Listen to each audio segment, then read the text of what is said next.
You wanted the best. You've got the best podcast, the hottest podcast in the world. The Chris Voss Show, the preeminent podcast with guests so smart you may experience serious brain bleed. Get ready. Strap yourself in. Keep your hands, arms, and legs inside the vehicle at all times, because you're about to go on a monster education roller coaster with your brain. Now, here's your host, Chris Voss. Hi, folks. Chris Voss here from thechrisvossshow.com. The Chris Voss Show. Hey, I'm just here for the brain bleed, ladies and gentlemen. Thanks for tuning in, guys. Be sure to go tell your friends, neighbors, relatives to sign up for the show. Go to youtube.com/Chris Voss. Hit the bell notification button. That's the one thing you may accomplish today while you're watching video games or whatever else you're doing when you're trying to work. Everyone's been forced back to work, and I'm pretty sure no one's really working at this point. Go to goodreads.com/Chris Voss. Also, see all of our groups on Facebook, LinkedIn, Twitter, Instagram. See the big LinkedIn newsletter that goes out every day. And the LinkedIn group that we have over there, a big C-class of people, 122,000 people, I think it's up to now. As always, we have the amazing, most brilliant minds and authors on the show, and none of them are me. Almost slipped the landing on that one. Anyway, we have got amazing gentlemen on the show. This book came out May 3rd, 2022. The book is called Seen and Unseen: Technology, Social Media, and the Fight for Racial Justice by Dr. Mark Lamont Hill and Todd Brewster. Todd, you didn't have that doctor in your name there? No, unfortunately, I didn't get that far in school. No, This is why Mark leads the ticket here. Dr. Mark Lamont Hill is currently the host of BET News and Black News Tonight, and is the Steve Charles Chair in Media, Cities, and Solutions at Temple University. He is the founder and director of the People's Education Center and the owner of Uncle Bobby's Coffee and Books in Philadelphia. I'm hungry now. He has authored or co-authored 6 books. Todd Brewster is a longtime journalist who has worked as an editor for Time and Life and as a senior producer for ABC News. He has taught at Temple University, Wesleyan University, and Mount Holyoke College, and was a Knight Fellow at Yale Law School. He is a co-author with the late Peter Jennings of the best-selling books The Century for Young People, and more. We'll get into some of those details. Welcome to the show, gentlemen. How are you? very well. It's great to be here. Thank you for having us. All right, I need y'all to calm down just a second. Just take it down a little bit. We're very serious gentlemen here. There you go. I know it's hard when you have two guys on because you're like, who's going first? So give us your .coms, if you would, where people can find you guys on the interwebs and learn more about you. ToddBrewster.com. Yeah. ToddBrewster.com. ToddBrewster.com is where people should be. But MarkLamontHill.com is okay. And all my social medias are just Mark Lamont Hill. There you go. So what made you guys get together and write this book? Man, we are two people who care about issues. And during the pandemic, we were trying to make sense of the killing of George Floyd, along with all these other wild things that were happening, from Breonna Taylor to Ahmaud Arbery. We were trying to figure out later on Kyle Rittenhouse. We were trying to understand sort of how technology and media tell a story and help us understand race and help us fight for justice in this country. And so we decided to do it together because, we had some friends in common, some professional relationships in common. And then we became friends and two people who appreciate each other's work a great deal. And so we said the best thing to do at this moment is put our heads together, use our different talents, and figure out how to tell a story that will help America understand race better, that'll help the tech nerds understand why tech matters, that'll help the media, the media observers like you and me and everybody else, like sort of help them figure out, the role that media plays in all of this messiness. So it was a perfect opportunity. There you go. Todd, do you want to throw in here? I would agree with 100% with all that. I mean, I think, sadly, we need a lot of help understanding things these days. And the events of the past few years have been, it's been a turbulent period. And we hope that the book helps us get some of these stories in perspective and and teaches those who read it more about what's happening now and what has happened in the past. And definitely relevance here, because I guess tomorrow is sadly the second anniversary of the murder of George Floyd. So we're kind of at a pivotal moment. And of course, people watch our videos 10, 12 years from now. So it'll be interesting to mark that. Well, it's interesting because one of the things that we hope we've answered in this book is why George Floyd, the George Floyd video stuck, why it created the outcry that it did, why it drove people to the streets in protest.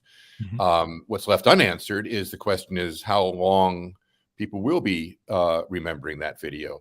And here we are 2 years out. A lot has happened in those 2 years. And I think this, the history will make that judgment finally of what impact that video has had. But it's that story that we've hoped to mine in this book. Definitely. Mark, did you want to throw in for any of that? No, I mean, I think Todd hit the nail on the head. I'm always trying to understand how we got here. And one of the things I've learned as a writer is that writing becomes its own form of inquiry. Sometimes you write and you learn, and you write and you dig and you study and you learn and you write more. And so, in many ways, we wrote this book not just for the millions of people who we hope buy it, but for ourselves to help understand how the country could get where it is and why we're here. Definitely. That just to add to that, I mean, one of the things that I always tell my students that writing makes you precise, right? I mean, you look at something, you say, I'm going to describe that, and then you say, no, it's not that first word that I've chosen is another word, and then maybe it's not that word, it's another word, and the same thing happens in good conversation, frankly, and I feel that one of the many wonderful things of working with each other has been that Mark and I think feed off each other very nicely, and we end up our ideas get better the more we talk about them, and so that process is what you're seeing through this book. That probably makes really good writing is, the two of you are teaming up. When I wrote my book last year, I would have loved to add somebody to bounce stuff off of. Instead, it was just my editor who threw all the manuscript out and said, rewrite it all, and it'd be fine. So this is kind of a conversation you guys want to have with America about what's going on, try and bring people up to speed or give them a deeper education on what's going on in our society and some of the different ills that we need to fix. Absolutely. I think we do a few things here. I mean, one, we're storytellers, and we want to tell the story of George Floyd and Breonna Taylor and Ahmaud Arbery and Janiqua Charles and all these amazing things. We want people to get a fuller picture of who and what people are. If you see George Floyd with a knee on his neck for 9 minutes, you get a story of America. You get a story of policing. You get a story of a crisis. You get a story of a particular interaction. But you don't get the story of George Floyd. That story doesn't start with a knee on his neck. It starts when he's born. And we want to understand the humanity of folks. So we want to tell these stories with texture and nuance. And we don't want to be boring. But we also want to do some other things here. We want to give America a sense of history.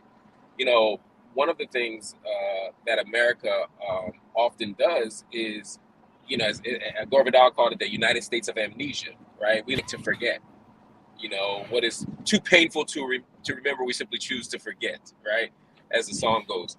And so part of what we want to do is say, hey, you can't talk George Floyd without talking about the history here. You can't talk about Kyle Rittenhouse without talking about history here. And so we want to walk people through a long history of people using technology and media to expose injustice, to fight for justice, and to tell the truth. But to also know that it's not just the good guys that have technology and media. Everybody has it. And everybody has a different vantage point. And I can't remember if it was Eddie Glaude Jr. or someone who come on our show, who basically said, it was the first time that I'd heard it and I was shocked by it. And he said, the George Floyd killing was the first time that we saw a modern day lynching. That's really what it was. And I remember the horror of thinking about that. Absolutely it was, because it's, we talk about this in the book, that it's, a shooting is an instant, a lynching is a performance, right? I mean, it's something that takes time, and you're watching someone die before your eyes. there was pleasure to be found in that among the white supremacists in the late 19th and early 20th centuries. Mark very ably titled our first chapter, "The Spectacle of Death."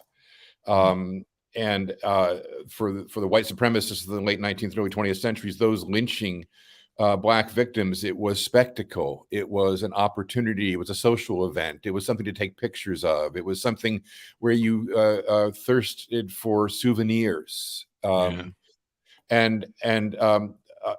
it had that quality, the George Floyd killing, not so much in that spirit as the fact that it was a spectacle, and this time the spectacle was dark and disturbing and shocking and shameful, and that there's something, we even say this in the book, that watching the George Floyd video, you feel guilty yourself. You feel almost as if you are party to Derek Chauvin, and if we think of a collective consciousness, as I think we should, we are in a way responsible for the killing of George Floyd. So yes, I think Eddie Glaude is exactly right. It is a modern day lynching, and it's one of the things we do in the book is, as we were referencing before, is show the historical antecedents of these events, that they didn't happen in a vacuum, that there was a long road leading up to them, and that there were signs of this all throughout American history. The same kind of mind that puts a knee to the neck of George Floyd is the kind of mind that put a noose around the neck of so many Black victims in the late 19th century during the time of Reconstruction and the years afterwards. Yeah, the length of the video, the smirk on the smart-ass smirk on the officer's face. The people are screaming what we're all screaming in our head: get off his neck, he's dying. And to hear the humanity of him calling out for his mother and realizing that he's at the door, and the whole thing is just, it's a horror show, but also it's a reflection of us and 450 years of horror show of what this nation has done and built. Absolutely. This is a legacy, and in many ways what we saw in Minneapolis was simply a reenactment of a very, very old American ritual of state violence and state-sponsored violence. Sometimes it's the police, sometimes it's the police allowing it to happen, or the government allowing it to happen when we think about the lynchings of the 19th and 20th century. And it's gruesome. It's gruesome to watch. It's difficult to. Part of why our eyes couldn't avert from it was we were trying to make sense of it, right? Part of why it was so painful to watch was life being extinguished eyes. Yeah. But in many ways, in many ways, the reason why that video resonated, because I think that's a really important question we have to wrestle with too, is like, why this video? We've seen lots of videos, lots of things. Yeah. It's that this one was 9 minutes long. It was 9 minutes long, and it was painful to watch. It was like a still photo in the sense that you saw the knee on the neck for 9 minutes. But it was also a video, and it endured, and it felt live and raw, and we had to sit with it and wrestle with it. And for a lot of Americans who had never actually watched a video like that, they were now forced to come to terms with something that we could keep in the recesses of our minds. They were forced to acknowledge a truth that we could often deny before by saying, oh, there's some bad apples, or oh, it's not as bad as they say, or oh, Black people are exaggerating, or oh, those white allies aren't telling the truth, they're just trying to score points. And suddenly that video sparked a national and really international outrage and outcry, precisely because it was real, it was raw, and it was in our face. And there's a tradition of that happening that we have to take seriously if we want America to get that education. If we want America to not just grow old, but also grow up. Yeah, and we definitely need. Chris, it's the as Mark was talking, I was thinking about how we're doing a talk at a library tonight together, and I was putting together some visuals to have, so we would have them as reference points, and I thought, should I put the George Floyd video in there? And it's a funny thing, we call it 9 minutes and 29 seconds. I don't know of anyone who's actually sat down and watched all 9 minutes and 29 seconds. Mark and I discussed this a few weeks ago, how, is it necessary that we all do that? And I think we came to an agreement it's more necessary that we know that someone had their knee on the neck of George Floyd for 9 minutes and 29 seconds. It's one of the few examples of a stunning photograph, and I'll call it a photograph in the grander term, video and still photography, where its existence is its power. Looking at it is almost too disturbing, Yeah. And, it was also interesting to me just the smirk, the look on the cop's face. Exactly what he knows what he's doing, and it's almost like I've gotten away with this before. I'm going to keep doing it. And one of my friends is a body language expert, and I remember watching the trial with them and seeing the part where he gets the guilty plea or guilty sentence, and he really thought he was going to get off. When you look at his body language, Absolutely. he really expected it. And he expected it when he was on George Floyd's neck. Absolutely. Impunity is the expectation when it comes to law enforcement and everyday citizens. Throughout history, we have given police officers the benefit of the doubt. We have created media, law, pop culture. All the infrastructure is about framing the police as well-intentioned, good people who have to fight bad people in a complicated, messy system. And so because of that, we're inclined to give them grace and mercy at all times. And I'm not saying that people don't deserve grace and mercy, but the problem is George Floyd also deserves grace and mercy. Yes. And throughout history, when people are beaten by police, shot by police, abused by police, it's been very difficult for them to have their voices heard. It's been very difficult for their truths to emerge and be honored. Part of what it means to say that Black lives matter is not just to say that they shouldn't be killed. It's also to say that our experiences have to count, that our stories have to count, that our testimony has to count. And so often throughout American history, the only way that Black...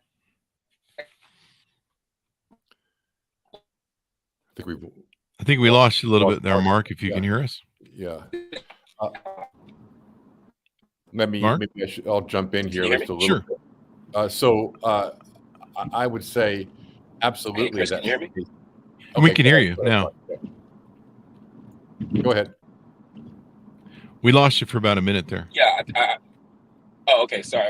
Basically, what I was saying is that throughout history, even when we've gotten the witness or the smoking gun videotape, it still often isn't enough. Yeah. It wasn't enough for Rodney King. Rodney King, didn't get justice because there was a videotape.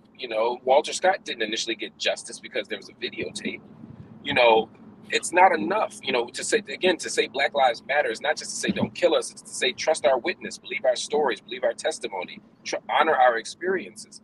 And this country hasn't done that. And so part of what we do in our book, Seen and Unseen, is show the various ways that technology has helped to tell those stories, but also how sometimes that still doesn't work. Chris, you mentioned this, the smirk you said on Derek Chauvin's face. There's also a nonchalance, right, to his body language. I mean, and it's critical to understand that because this is not the heat of the moment. This is not him feeling his own life is threatened. This is not a crime of passion, right? This is a crime of ordinariness. And one of the things we say in the book, which I think is true, is that, and it goes right to what Mark just said about respecting Black lives through respecting their stories, respecting their testimony. For Black people, this was shocking, this video, but it was also not surprising. Yeah. It had the quality of ordinariness, right? And the ordinariness was not only in the fact that this happens over and over again in more ways than we are able to keep record of, but this is the tip of the iceberg kind of thing.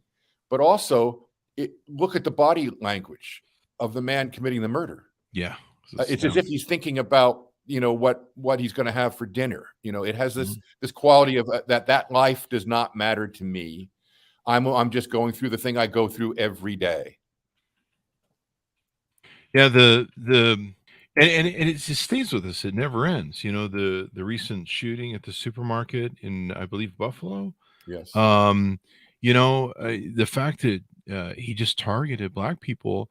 Many of my Black friends just have been terrorized by that, and I've seen them talking about it on Facebook.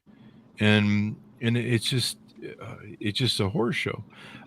Give us an overview of the book. I think there's 4 different stories that you weave in here and tales. Yeah, we tell the story of George Floyd, of course, across really 2 chapters, and in part what we're telling there is also the story of the democratization of surveillance video, in a sense. Mm-hmm. I mean, it's a very different world now that we all carry around in our pockets, something that is capable of producing high quality video of anything that we happen to see in front of us. Mm-hmm. That, combined with the amount of surveillance cameras that are positioned in along streets, means that we're never very far from a camera's eye, right? So that's a whole different world we're living in. It allows us to see things that we have not seen. It allows people to be seen who have not been seen. Then we tell the story of Ahmaud Arbery, and the Ahmaud Arbery, as your listeners probably know, was the boy or young man who was out jogging. I think was he 21? I think he was 21, right? Jogging in Georgia, and he is cornered by 3 self-appointed sort of citizens arrest practitioners who block him and eventually get in a confrontation with him. They're armed, he's not, and they kill him. That story is about the video, certainly, that was taken ironically by one of the killers, but also about the notion of a campaign that can be mounted these days through social media to bring justice in a way that couldn't have happened in years past. Arbery is actually shot and killed in February of 2020. Mm-hmm. And the prosecutor chooses not to prosecute them, the father-son team that had actually been the main aggressors here, but it's because of the social media contact and the ability to organize through it that outrage was built over the fact that this young man had been killed while jogging, and that then finally brought those men to justice. And as you know, they were convicted of killing Ahmaud Arbery. We also tell the story of Charlottesville, the march on Charlottesville over the Charlottesville's decision to take down monuments to Robert E. Lee and to Stonewall Jackson.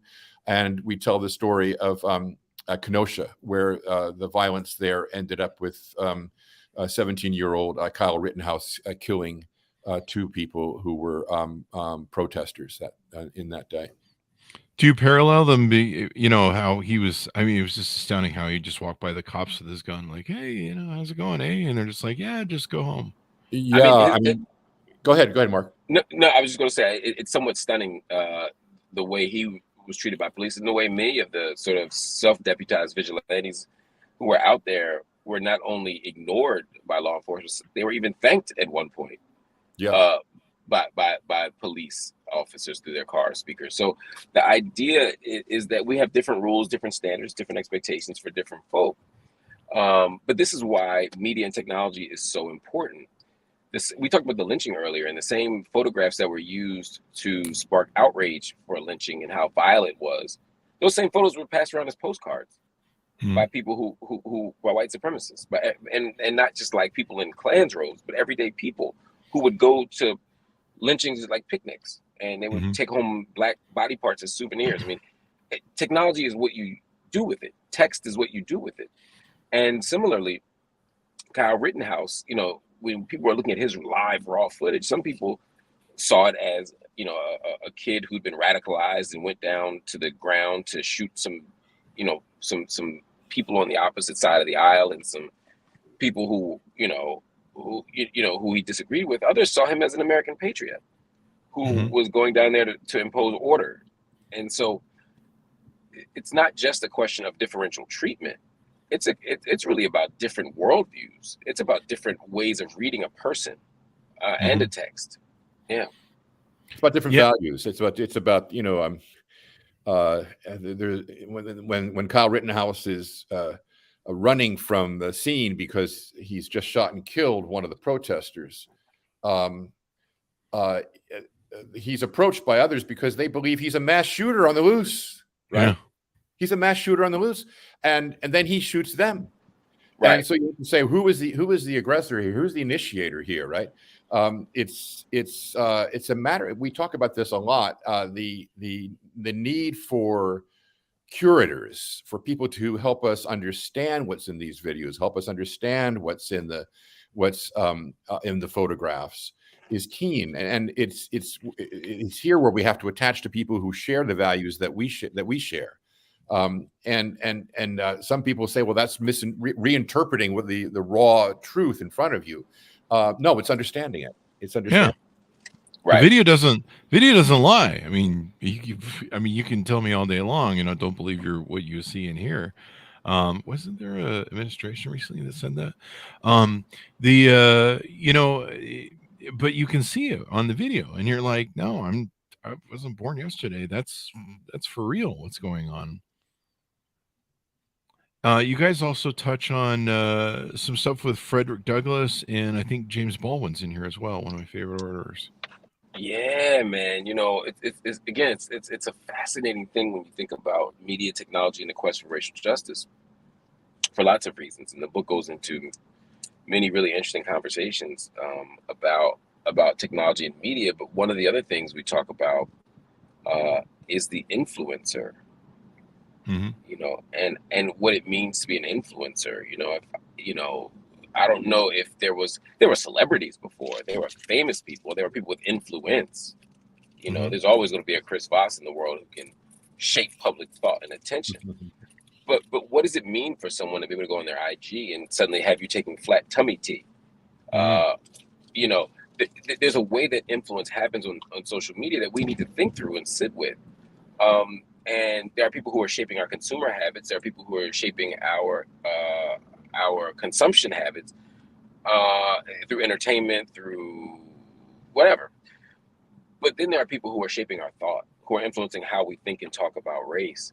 There are people whose words, whose ideas, whose arguments, whose life even have shaped us in really profound ways.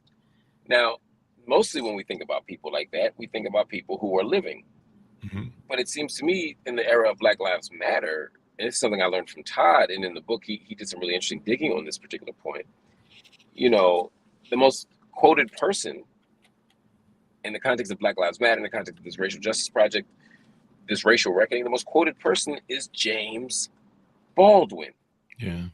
James Baldwin from the grave Yeah. is influencing conversation. We're quoting him, we're citing him, we're showing his image, we're doing all this stuff because Baldwin had a profound impact. I mean, who better to talk about a struggle not just for racial justice, but intersectional justice, thinking about race and sexuality and gender and class and all this stuff, than Baldwin, someone who himself embodied so many of these identities, but so much of these politics.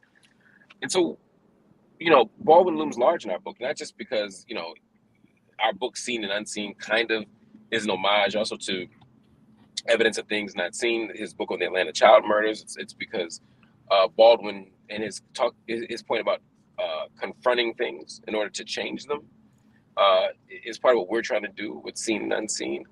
But it kind of anchors a chapter that talks about how voices from the past could come forward again, how people from the past can reemerge, and how the words of people, even people we love and admire, can become repurposed, rearticulated, reshaped, remixed, even if you want to get hip hop with it, in ways that sometimes honor the spirit of the person, and in some ways may actually do the opposite of what they intended. So Baldwin looms super large for me, and Frederick Douglass, I'll let Todd take that. Anything else he wants to say about Baldwin? But I think for me, Baldwin and Douglass, along with Ida B. Wells, are, some of the most interesting figures, interesting people we talk about throughout history in this book. The interesting thing about Baldwin is you can take almost anything that he looked at, especially in race relations, and you can literally lift it, 55, 70 years later, however long it's been, you literally lift it and put it on today's thing. And he's right. And almost predicted everything. There's one thing he says in an interview that really stuck with me. And this was in his later years. And he wrote, I'm tired of waiting for progress. Why don't I have to wait for you to get with the program? How long do I have to wait? And when I see that, I look at where we're at now, and I just go, Jesus, we're still waiting, basically. Yeah, Baldwin and Malcolm X both were a little bit unkind towards Martin Luther King in the sense that they felt that the reforms that Martin Luther King was like, what is it, Mark, that Malcolm X said that I'm not interested in marching to Washington for the right to sit in the toilet next to a white man. Right. Yeah. Wow. Message to the grassroots. Right. Yeah. To share the same toilet as white folk. Exactly. And the Baldwin too was just as, I mean, he didn't look upon the civil rights movement with much enthusiasm because he felt that we had the incremental steps were just that, incremental, and not likely to lead to the reforms that were really necessary. His big thing was, when are we going to face what we've done? And he was pointing the finger at white people, of course, but he meant collectively as a society, in the sense that I referenced collectivism before. When are we going to face what we've done and say, okay, what are we going to do about it, rather than denying it? I mean, we talked about America. Mark mentioned having a kind of moral amnesia. We're also an ahistorical people, right? We don't tend to be people who know our own history. But that's an ignorance that we suffer at our peril. You mentioned before about we lost Mark, but we'll get him back soon, I think. But Frederick Douglass, and one of the revelations we had in looking at the role of pictures and technology going back through American history was the role that the photograph played for Frederick Douglass in the years in the middle to the late 19th century, when he was the most photographed man of that period. More photographs of Frederick Douglass in the 19th century than of any other person, including Abraham Lincoln. Wow. And the reason was in part because he wanted, through the first of all, he's interested in photography, interested in what it could do, interested in what that photographs might actually be a reformative tool, right? Help the country get through this period when they renounced slavery and tried to rebuild the society. And one of the things that he felt the photograph could do for Black people was establish their dignity, their humanity. I mean, the idea that he could sit and have his picture taken, and the idea that he could speak as the great orator that he was, abolitionist, was its own calling card for the respecting the dignity of the race. And I mean, everywhere he went, people would want to, when he wanted to talk about abolition, they'd want to talk about slavery. What was it like to be a slave? As if he were a visitor from a foreign place. And the fact that he could stand up there and show his own dignity through the photograph and the many autobiographies that he wrote was a testament both to his predicament and to his sense of hope. Yeah. Do you guys touch on, when it comes to photographs and video, the Birmingham riots with, the fire hoses and the dogs, that really flipped the switch during the Kennedy years for civil rights, where people saw the real horror that was going on and went, this is awful. Yeah. I mean, we don't get into that in much detail, but we do have certainly it's applicable, the role of photojournalists in terms of using photographs to show reality and the nation responding to that. You want to try and jump in here, Mark? I think. No. Yeah. Can you guys hear me now? Yeah. You're breaking up just a little. Sorry. No, you're all right. Writing a book on media and tech and having a tech problem, but I think that to Todd's point, the civil rights struggle is advanced through the kind of dramatization of injustice. And you talk about Birmingham, and we focus more on the Pettus Bridge. We focus more on one of the great theaters for this type of spectacle, which is the Edmund Pettus Bridge. Dr. King says, you're not going to beat us in the backwoods of Birmingham anymore. You're not going to crack our skulls when no one's watching. I'm going to leverage the spectacle of violence in this case in such a way that people will see it. See, George Floyd and Mike Brown and Breonna Taylor. I mean, these are all modern day stories, right? But we could look at Emmett Till. August 28th, 1955, Emmett Till is killed. And his face is 3 times the normal size. It's swollen. It's impossible to look at. They dragged and beat that boy, threw him in the Tallahatchie River. And his mom, like most moms, would be inclined to have a closed casket. But she wanted to have an open casket because she knew that the spectacle of his death and the spectacle of the violence that was visited upon him could have an impact on public consciousness. So she used the technology of the day, the camera, the same camera that Frederick Douglass used to assert his dignity, right? She used the camera and she used the social media of the day. Jet Magazine was a form of social media for Black folk. You know, Johnson Family Publishing, that's what we used to find out who got married, to find out what the top songs were, the 4 Black people that got jobs that week. You know, you'd find out about it in Jet Magazine, right? So Jet Magazine was our way of showing information. And on this cover of Jet Magazine is Emmett Till's mutilated body. And so that doesn't just lead to outcry, it leads to Montgomery bus boycotts. It leads to the modern day civil rights movement that culminates on August 28th of 63. So we go from August 28th of 55, Emmett Till's lynched, to August 28th of 63. Why? Because of media and technology. And while millions of people were on the mall for the March on Washington, millions more would hear it because of media and technology. And so by the time we get to the Pettus Bridge, right, we fast forward again just a year and some change, we suddenly see, again, King saying, I'm going to use the technology of the day, the TV news camera, and I'm going to use the social media of the day, evening news, all 3 channels, right? To do what? To broadcast this spectacle of violence. Why? So that America will be forced to come to terms with it. So again, these tactics, you know, again, same thing we found out when we heard about those 4 girls in Birmingham. It's the same thing we found out at sit-ins and all these things. Bull Connor's dogs, all of it was strategically using the technology and tools of the day to do something different. One of the things, Chris, that we discovered in doing this book, I think Mark will agree with me, is that courage is contagious, right?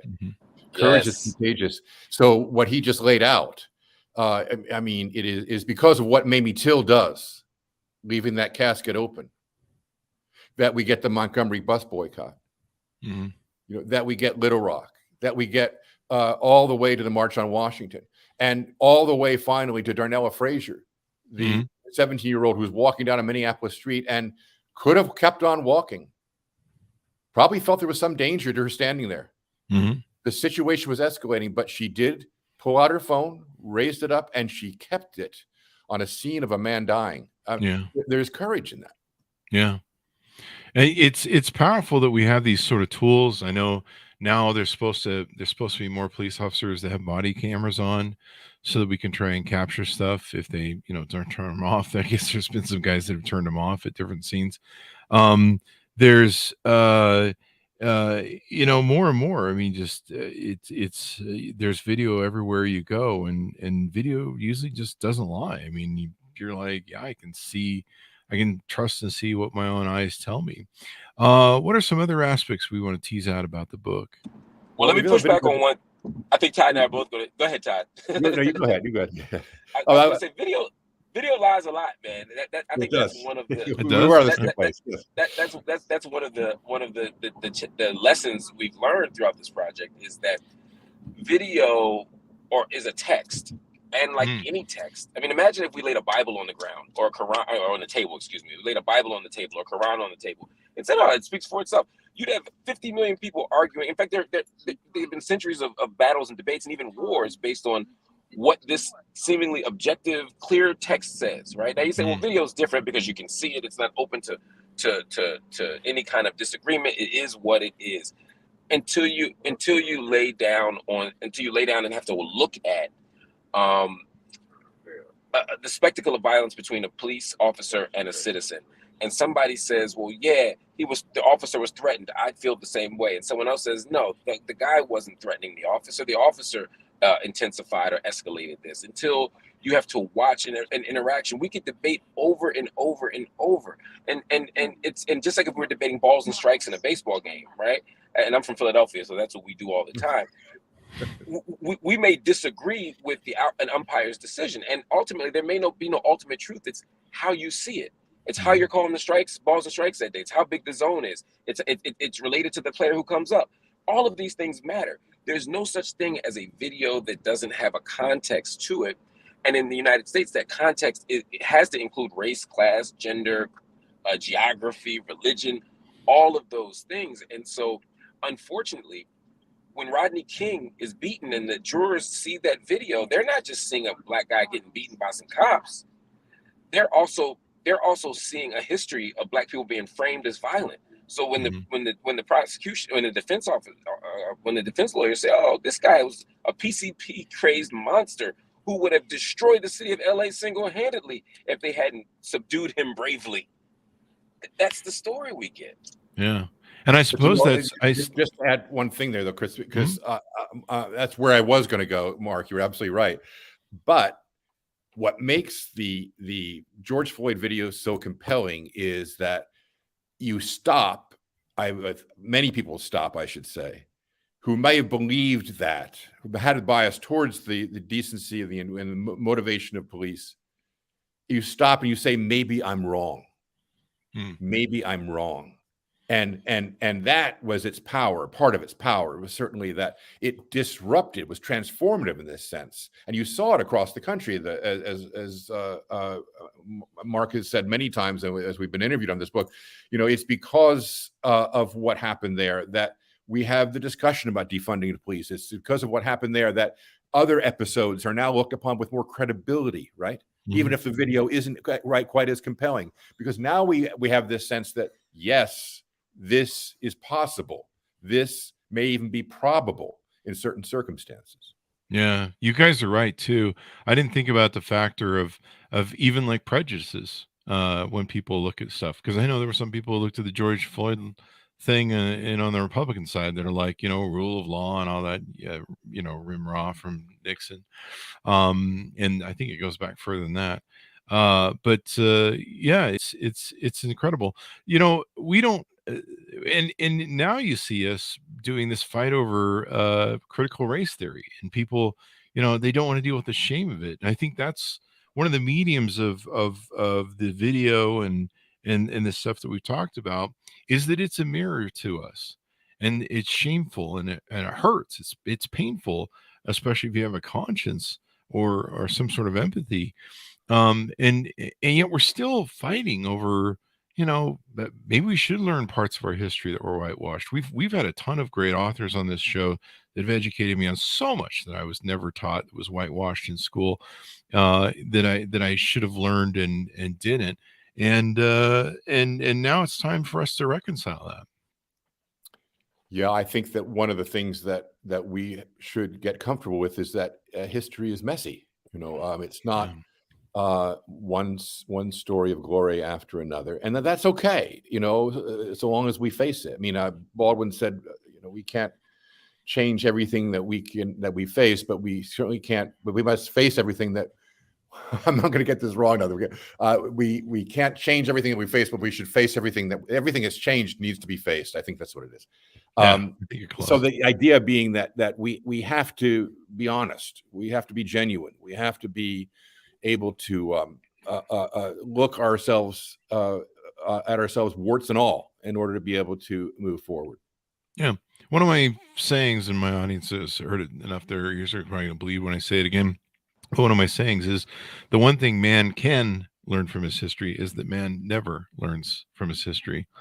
And thereby we just go around and around and never learn anything. And so, facing this, I guess, the sad part is the volume of what we have to face to where we finally wake up and go, when is this too much? It's almost like school shootings. It's like, when is it enough? I mean, I remember Obama saying that when he gave up in a speech and he was crying, and I think it was after Sandy Hook. He's like, when is it enough? And of course, sadly, it's been so much more. So very interesting. Mark, did you want to throw in for anything here? I know.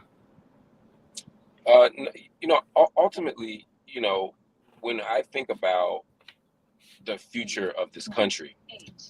When I think about our capacity to be better, I'm still deeply hopeful. I'm not optimistic. I don't think things are just going to work out, but I remain a prisoner of hope. W.E.B. Du Bois called it a hope not hopeless, but unhopeful. Sounds like my first 6 marriages. I'm just kidding. I have to get a joke in there. And 1 joke per show, I guess. One of the things is a belief that if we commit ourselves, that if we work hard, if we make sacrifices, if we're honest, if we face the things that we can change, that we can do better. You guys can hear me, right? Yeah. No, we hear you. So by talking about this idea of another chance. And for me, we always have another chance. But if we do the same things over and over again, we'll get the same outcomes. Another chance to be democratic, another chance to be a nation as good as its promise, another chance to be whole, another chance to have what Dr. King referred to as the beloved community. We can get all of that. But to do it, we got to do the work. And in this book, I think we do our best to show people what the work can look like. We do our best to show what's possible. And we do our best to show what's left, what's some of the worst of us. And I think the use of media and technology is just a small slice of the story of American justice and racial justice in particular. But I think it's a necessary part of the conversation. And I think this book, I pray this book exposes, again, not just who we are and who we've been, but what's possible and what we can do with that other chance. Hopefully it can appeal to our better angels. Well, I wish I had invented the term, but who did invent that term? Was it Abraham Lincoln or Abraham Lincoln? Yes. Yeah. So guys, it's been wonderful having the show. Anything you want to tease out more to readers to get them to go over the book before we go? I would just say that I think both of us are very proud of this book. You don't write a book to make money. I can tell you that. You don't write a book to pad your ego, but you write a book, a good book, because you feel passionately about what it is you have to say. And I think we both feel very passionately about the helping people understand these past few years, helping people understand the new terrain, the new country we're in a sense, with our new technologies and how we have another chance to address our story, the American story of race. And so I urge people to go out and purchase the book and or get it from your local library, or get your book club just to read it, because I think it also is the kind of book that sparks a lot of necessary conversation for our country at this moment. Most definitely. So as we go out, hopefully we'll have Mark pop in here so we can get his plugs. Give me your plugs so people can find you on the interwebs. Yeah, so just toddbrewster.com. I'm not the biggest tweeter or social media guy, despite the nature of this book. But you can reach out to me on LinkedIn. You can reach out to me on my own website. You can reach out to me on Twitter. I'm on all these places, Instagram, Todd Brewster 3131, I believe it is. So thank you for having us on, Chris. Thank you for coming on. And in fact, let me try and plug. I believe Mark's new website is being worked on. Oh, he's back. Let's see if we can get him in here and get his plugs in. And Mark, hey guys, can you give us your... I was talking my head off and realized you guys couldn't hear me. No problem. Hey, can you give us your plugs as we go out?